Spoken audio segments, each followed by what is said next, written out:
Hey guys and gals, welcome to the Full Statistic Group. This is Kyle. I'm covering for Alex, who's currently on vacation in the UK.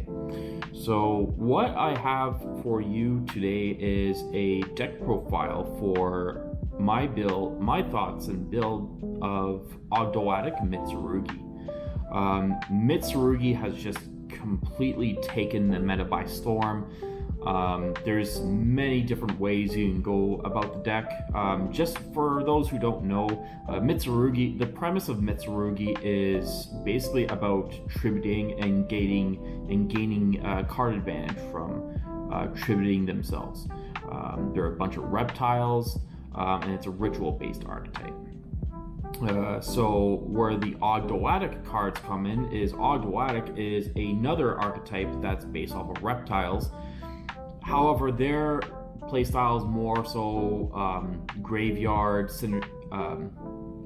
based and link climbing. So this is more of a ritual / link climb build that I have here. It can get very explosive and it's super fun to pilot. So without further ado, let's get on with it. So starting off, we're running 3 Aramasa. Aramasa came out in the second wave of Mitsurugi, and this card is just phenomenal. What it does is on normal or special, or on tribute, you can add a Mitsurugi monster from deck to hand. This, as well as the other smaller Mitsurugis, have a common effect where if another reptile monster you control be destroyed by barrel card effect, you can tribute this card instead, which during your opponent's turn can help. It can come up for this to give you card advantage. Next, I personally play 3 Saji. You may see a lot of people in lists playing this at 2 or even 1, depending on what version they're running. But because you can use this, you go through this with Habakiri, which is like the newer ritual monster. However, I like to keep this at 3 because you do want like quite a few reptile bodies in your hand, just in case you do draw Mitsurugi Ritual, which is the ritual spell. Of course, it says it in the name.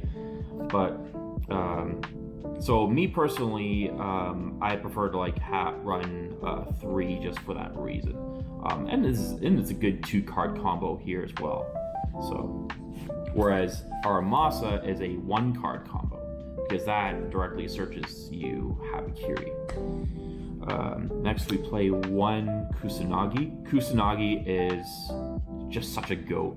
The grind game that you get through him is insane, because on normal or special, or on tribute, you can target a Mitsurugi card, any Mitsurugi card in your grave or banishment, except itself, and add it to your hand. So you use this in your main line to just bring back ritual back to your hand, so then you can immediately reuse it right away, because the card itself, spoiler, is not once per turn necessarily, only its effects are. So there's that. I did forget to mention that Saji has the same triggers on normal, special, or on tribute. It can search in Mitsurugi spell or trap. Now we're on to the rituals. So here is the main guy that's pretty much the face of every Mitsurugi build, is Ame no Habakiri no Mitsurugi. So there's a few things of him. 1, his main effect is that it can reveal itself in the hand in order to special summon any Mitsurugi monster from your deck. Then you tribute a monster you control. So you would use him to special summon Saji, tribute it, and then that's how you get your Mitsurugi Ritual. Also on field, he makes it so that your opponents lose 800 attack. Monsters lose 800 attack. So it can come up where you can have like multiple of these on field, and then it's 800 times however many. So it's a pretty good amount of weakening there. Also, this as well, Mitsurugi Ritual monsters have a shared effect where if they are tributed, you can add any Mitsurugi card from your deck to your hand, except the card that was tributed, and then they can special summon themselves. So, assuming that they are summoned properly through the written normal summoning procedure, which in this case would be ritual summoning. So, assuming you summon this properly, this gets tributed, it gets brought back, as well as another card from your deck. Absolutely disgusting. Next, we have Futsu no Mitama no Mitsurugi at 1. So this card is very important for this deck in particular because it is a way to revive a certain tech card which sets up like layers of disruption. Also, this is very important from the grind game as well during your opponent's turn, as you can use this to revive Kusanagi, which can get you other cards back to your hand. So it's like a 2-for-1 deal at that point. So very powerful. When your opponent special summons a monster, you can target any reptile in your graveyard except itself and special summon it. And that effect is once per chain. Also, like I said, it has a shared effect where if it's tributed, you can add a card and then special summon itself. So, very good. And next, we have another face of the deck, Ami no Murakumo no Mitsurugi. So this card is a bit of a blowout card. It's good for going second because if it's special summoned, you can destroy all monsters your opponent controls. It also has an Omni Negate function where if your opponent activates a card or effect, this will negate that effect unless they discard a card. So depending on the deck, it may be better. It may be harmful to the opponent, or in some cases beneficial. Kind of hard to tell. Don't ever use this against Dark World.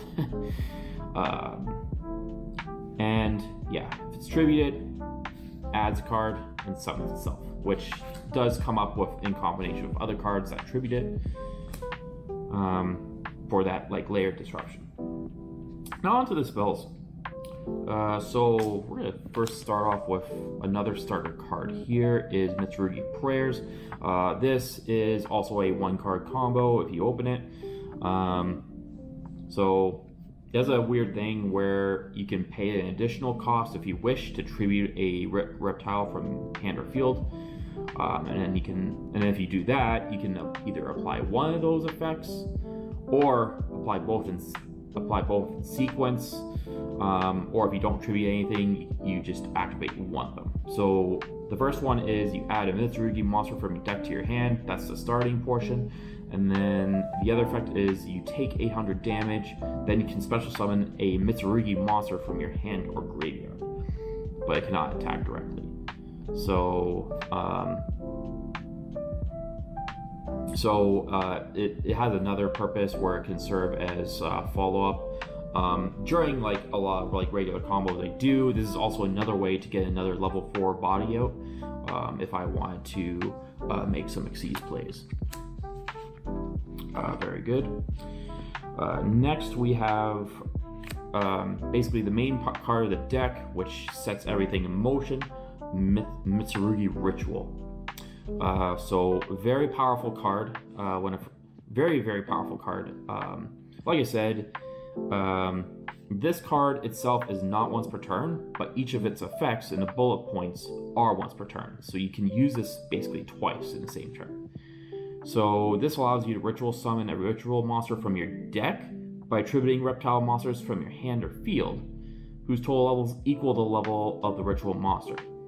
But you can also ritual summon from hand by attributing from up to 2 reptile monsters from hand, deck, or field, with the same restriction there. So what's noteworthy of this card is that you do have to attribute monsters whose level exactly equal the ritual monster you're trying to summon. And that's relevant because there is a card in here in this build that's a bit of a brick, but it is necessary for the link climbing portion. Next we have Mitsurugi Mirror. What's interesting about this card, unlike Mitsurugi Ritual, is that this card mentions all of the ritual monsters by name in the card text, because it can ritual summon any reptile ritual monster from your hand or grave by attributing from hand or field, whose total levels equal or exceed the level of the ritual monster. So this gets around the problem that Mitsurugi Ritual has to potentially unbrick the hand. But also, if Murakumo, Futsu, or Hapakiri are tributed while this is in the graveyard, this shuffles itself back into the deck. This fact alone, where it mentions those 3 ritual monsters, makes this a pre-prep target, pre-preparation of rights, which means it can search Hapakiri, which makes that card 1-card combo as well. Next, we have a singular trap from the Mitsurugi Great Purification. This serves as an omni-negate when your opponent activates a card or effect. You tribute a level 5 or higher reptile monster as cost to negate that effect and destroy that card. Simple. You use this to tribute your ritual monsters, and then you gain further card advantage from there. But it also has a secondary effect, which is also useful in the grind game, where you can banish it from the graveyard, then target any reptile monster in your graveyard, special summon it, and then tribute one other monster you control. So this can effectively swap out like a smaller guy with a bigger guy. Very, very good. Next we have Mitsurugi Magatama. This card I was on the fence about of adding, but I found it does come up, so it makes it worthy to search. And the fact that it's a quick play spell makes it so that you can just set it, and then during your opponent's turn, it serves as an interruption. Because during the main phase, you can activate one of the following effects. You can either tribute a reptile monster, then target a face-up card your opponent controls and destroy it, or ritual summon a Mitsurugi ritual monster from your hand by tributing monsters you control whose total levels equal or exceed its level.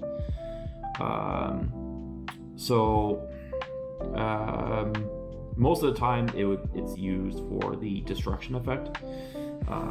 It's very good against opponents that if they activate a field spell or a continuous spell, this is very good for that. And it can come up where you blow up monsters as well. So I do kind of like this card now that I've been playing it. And as far as a generic reptile goes, for this deck, here's Nightsword Serpent. Very simple effect. If this card is sent to the graveyard by a card effect, which ritual cards, they always send by card effect, you can special summon this card, but banish it when it leaves the field. So this is very good. It's a rank 4. It's a level 4, so you can go into your rank 4 monsters, which you can then detach. And when you do detach this, it just goes to the graveyard. So you can use this for like a follow-up body if you wish. but this is mainly used to chain block Kusanagi to make sure that his effect goes off, because it is very important to recycle your ritual card. Now we're going to cover the Ogdoadic engine. So like I said, Ogdoadics are graveyard based. They're either light or dark or light reptile monsters, and they do synergize with the Mitsurugis because some of their cards contribute the Mitsurugis to summon themselves, and then certain cards can special summon themselves out of the grave. So, and depending on how you go about it, there are cards that facilitate a massive blowout link climb. So, to start off with, we have Nunu, the Ogdoadic Remnant. So you're able to send this card from your hand to the graveyard as cost to send a dark reptile monster from your deck to your graveyard. So this can be useful for setup. Say if you open with Mitsurugi Mirror, you can use this card to dump one of the ritual monsters to the graveyard, and then you're able to summon it later using Mitsurugi Mirror, because it can ritual summon from the graveyard as well. Also, if you control no monsters, or if you control an Ogdoadic monster, you can special summon this card from your graveyard, but banish it when it leaves the field. Also, you cannot special summon monsters except reptile monsters while this card is face up in the monster zone. So that's an important restriction to keep in mind, just to avoid misplays. I know that like when I first started, I forgot all the weird sort of restrictions that some of the Ogdoadic cards have. So just keeping that in mind. Still very good good extender and good graveyard setup as well. Next, I'm running 2 Nuaya, the Ogdoadic Remnant. So this is like the sibling to Nunu, except it's a dark reptile. You can send this card from your hand to the graveyard to send a light reptile monster from your deck to the graveyard. And if this card is normal or special summoned, you can add an Ogdoadic spell or trap from deck to hand. So this is more important to open, potentially, because our next card, Curse, is a light reptile, which can be sent off of Nuaya, and it is very important for the Link Climb combo to go off, because if this card is in your graveyard, you contribute any one monster as cost from your field to special summon this card. And then your opponent can special summon one monster from their graveyard if they wish, but its effects are negated. Also, on special summon, you can target any level 4 or lower Ogdoadic monster in the grave and special summon it, but banish it when it leaves the field. So, for a long time, for quite a while, I've been misplaying this card a bit. I would summon this without giving my opponent the opportunity to summon a monster. But really, when you're going first, what that kind of does is say if they hand trap you and you give them the option to summon, and then they summon their monster, that does lock them out of things like Imperm and other hand traps that require no cards to be they control. So I'm not sure how often that comes up, but it's a thing. And yeah, that's pretty much about it. Curse is a really good card for the engine. Next, we have here Nephalibis, the Ogdoadic Overlord. So this card right here is a bit of a behemoth. The important effect on this one is that if you control this card that was special summoned from the graveyard, you can target any monster in your graveyard and special summon it. So this does come up due to a card I run called Abel. That's a short form name of it, but she can summon him from the graveyard, which fulfills the condition to use that effect, that powerful effect. So I will be making a combo guide on how all these monsters work. So stay tuned for that. Next we have Ogdoadic Daybreak. This is what you primarily search off of Nuaya, which searches the Ogdoadic spells or traps. A very powerful card. What this does for you is you tribute a reptile monster as cost, and for every two levels that tributed monster had, you special summon up to one Ogdoadic token for each one. So if you tribute a level 8 reptile, you special summon 4 tokens. Busted. What's to note, these tokens are level 2. So you could technically run a sprite sprint engine in this, but I'll get to that when we get to my closing thoughts. So what you can also do with this is you banish this card from your graveyard, then target one of your banished reptile monsters, you shuffle it into the deck, then you can send a reptile monster from your deck to the graveyard. So you can use both effects during the same turn, and the second effect is also really important because like if you go through your normal combo of pitching Nuaya, sending Curse, and then summon Curse, summon Nuaya, and then search this, when you tribute the Curse, it gets banished. So or no, it doesn't get banished right away. There's like a certain combo. You use this to recycle the Curse and then send Nephalibis, and then you go on from there. Next is a bit of a tech card that I included, but I feel that its effect is potentially very powerful. This is Ogdoadic Hollow. It's a continuous trap that during the main phase, you can tribute any reptile effect monster, then target one monster in your opponent's graveyard and special summon to your field, but send it to the graveyard during the end phase. This is a pretty crazy effect because, first of all, you can use this during either player's turn once it's activated, and during the main phase, of course.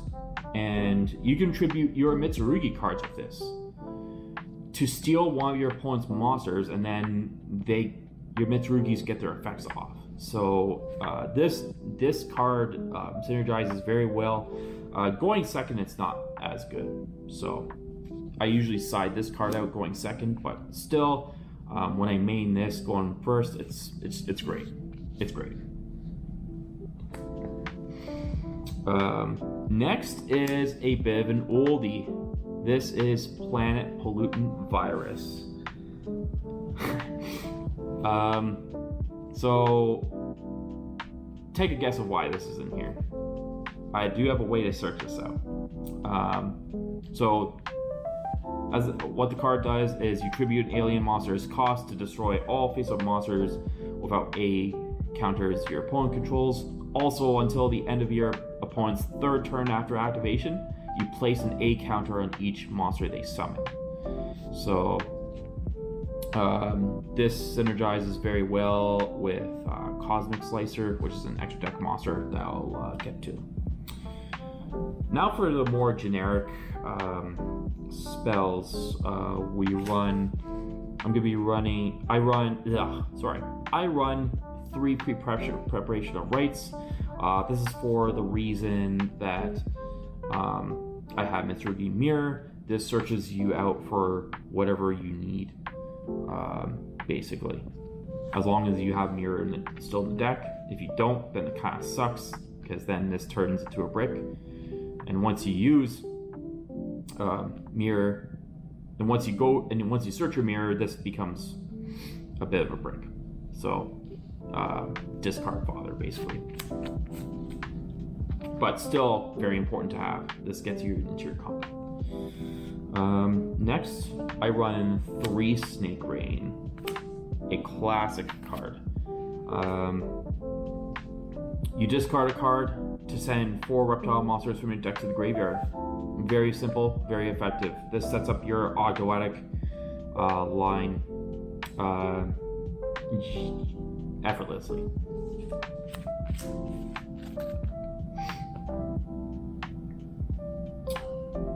Next, I run Crossout Designator, Called by the Grave, and Triple Tactics Talent. Cards that punish your opponent for using hand traps, of course. Called by the Grave is just, good going first or second in this format, it seems. Triple Tactics, it does come up a lot when I do have it, because there's so many hand traps going around. It's basically like free. And then, of course, Crossout Designator, it's recently got limited, for most recent ban lists, limited to 1, but it's still worth running just to stop your opponent's hand traps. Speaking of hand traps, I run Mulcharmy Fluoros, 3 of those, 3 Infinite Impermanence, 3 Ash Blossom, 3 Droll and Lockbird. So this main deck is a 50 card build. One of the purposes of running more hand traps is to avoid bricking. So it does serve a dual purpose, but also just a lot more interruptions. So Mulcharmy Fluoros to get you draws when you lose a die roll, when you go second. Infinite Impermanence, target negate, always a good card. Ash Blossom Joy Spring. This card, from my experience, has been a bit less effective. Mostly because a lot of the new decks, they can just play around 1 Ash Blossom. It doesn't really hurt them in any way. Honestly, it's not worth it to stop something from being added to hand. It's better to use this to solve something that special summons from deck, or against cards that require a discard cost, and when you ash them, it hurts a lot. But I still like to run 3. I might consider replacing this with a board breaker, Forbidden Droplet, but we'll see. And then Droll and Lockbird, one of the best hand traps in the format right now. There's so many decks that add cards from deck to hand, so it makes sense to have a card like this. Yeah. Now on to the extra deck. Run Link Spider. You link the Haggard Lizardos, Nightmare Unicorn,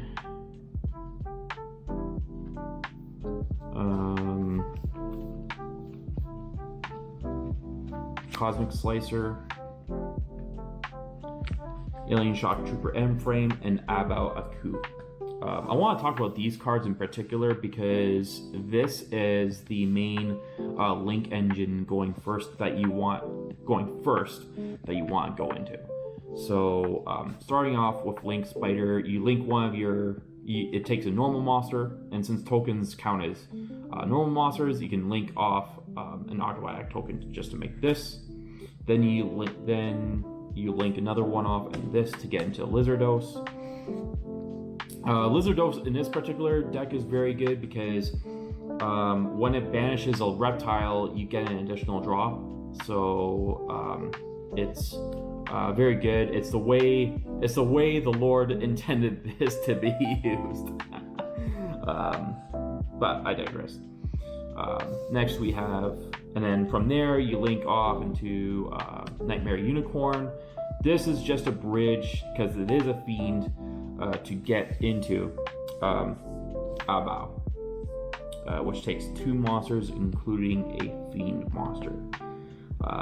So very important card for this. It serves not only as your way to extend combo, but also as interruption during your opponent's turn. So for those that don't know what this card does, during the main phase, quick effect, you can discard a card and activate one of those of 2 effects. You can either destroy a card on the field, or banish this until the end phase and special summon a light or dark monster from your graveyard.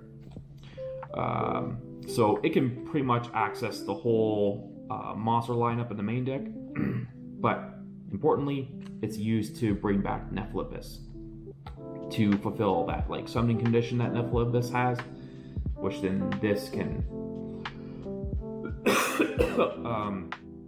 bring back certain monsters. Yeah. So commonly you would use this to bring back Haggard Lizardos and then link these 2 away into Cosmic Slicer Zerol, because it does take 2+ reptile monsters. So only reptile monsters can be used to make this. But this one's very important for the end board,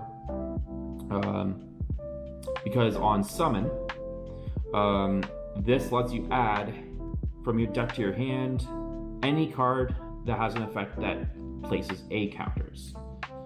So remember that Planet Pollutant Virus card? That one places A counters, so it can be searched off of this. Also, monsters your opponent controls with A counters are changed to defense position, and neither player can activate their effects. So this acts as like a Baguska if you were to pull off that Planet Pollutant Virus combo. Because again, with this, the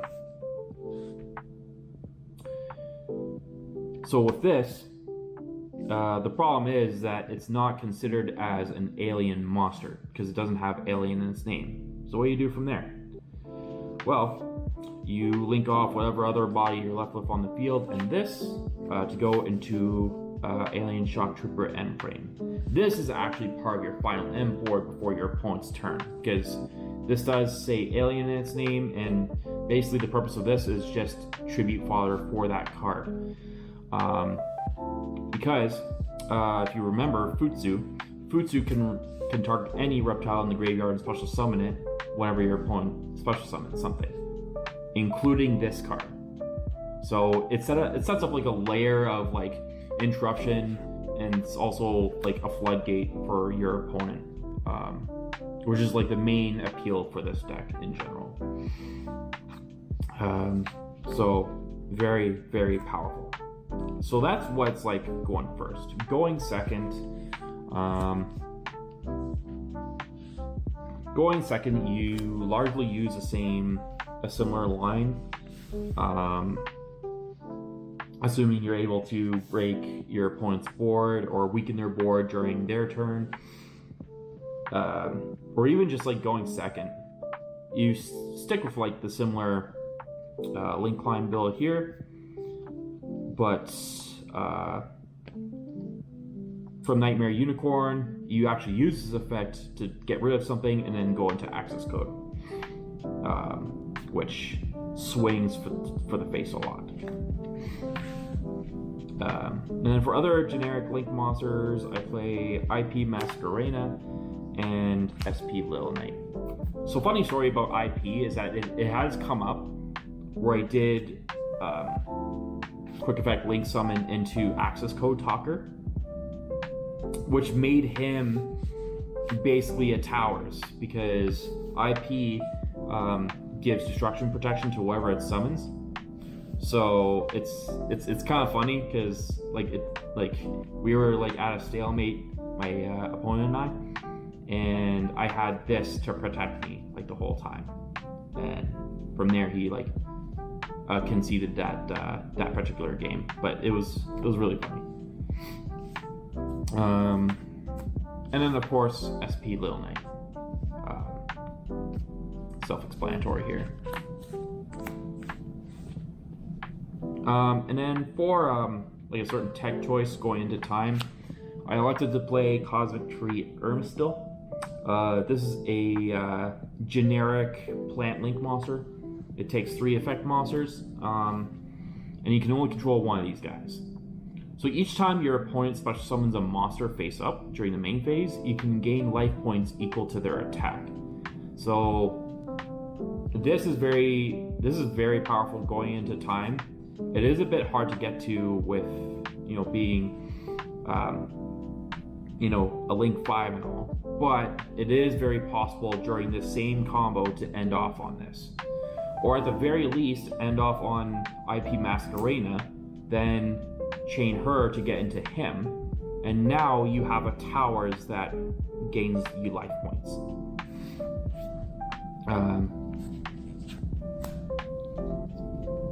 There's that. Now for the Xyz monsters. It's just a small lineup. So you have AA Zeus, just in those cases where you do really need to summon him, like you go into King of the Feral Imps. He's very important, just in general, generic searcher for a reptile. But then going second, you can battle with him. If you don't think you're able to OTK your opponent, you just summon him, battle, and then overlay this guy over top of him. And as long as you kept one of its materials, it has the board wipe ability. And then I also play Myriologic Aggregator. In the side deck, I run Ultimate Slayer, a very good card for this deck because you have a few options to send depending on your matchup. This is obviously against for Xyz because when sent to the graveyard, and you target a card and it negates effects until end of turn. Herald of the Arclight and Garura Wings of Resonant Life. These are associated synchro and fusion targets for Ultimate Slayer. This one's important because it adds you a ritual monster or spell from deck to hand. So this is another way to get into combo going second. And Garura Wings of Resonant Life. When it's sent to grave, you draw a card. Good stuff. Now, some options that you can substitute with here instead of like Irma-Still, like if you're not concerned about going into time or anything like that, you can sub him. This is definitely a flex spot, so you can sub him out for something like Sprite Sprint. Like I mentioned, the Ogdoadic tokens are level 2, and you're not restricted in any way on how to use them. So you can use those tokens and another monster go into Sprite Sprint, and then you can use Sprite Sprint to send something like Plague Spreader Zombie, which can basically summon itself from the graveyard for free, and it is a tuner, so you can actually hard make Herald the Arclight and use him as interruption as well. Lots of options with this deck. Now we're going to cover the side deck. So the side deck here is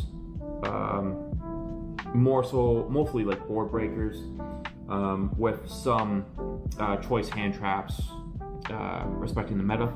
So we have Mitsurugi no Miko Wusu. So this is directly searchable through the Mitsurugi line, of course. It is a very powerful going second card, which acts as a kaiju, because it has an inherent summoning condition where you can special summon this from your hand by triggering one other reptile monster from your hand and one monster your opponent controls, rather. But this does lock you into special summoning reptile monsters, so just keep that in mind when you use that effect.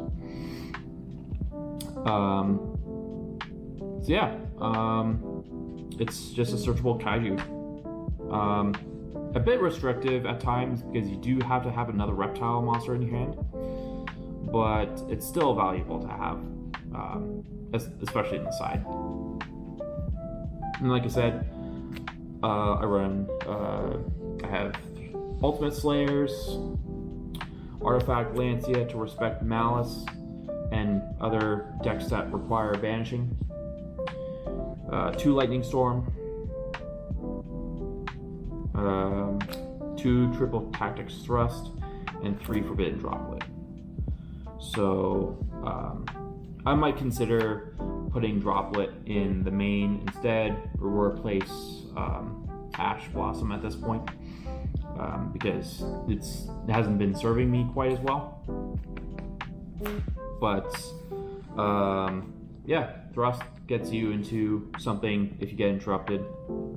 Gets you into talents for that nasty business. And that, my friends, is my version of the Ogdoadic Mitsurugi deck profile. So if you liked what you saw and liked my explanations of the cards, just leave a like down below, and leave a comment as well. Were there surprising things that you saw from the deck profile? Like, what do you guys think of Ogdoadic Hollow? Should it be kept? Should I continue using it, or should I sub it out for something else? Let me know what you think. And like I said, I am going to be releasing a combo guide for this deck. So yeah, like I said, stay tuned for that. And without further ado, y'all have a great day. Peace.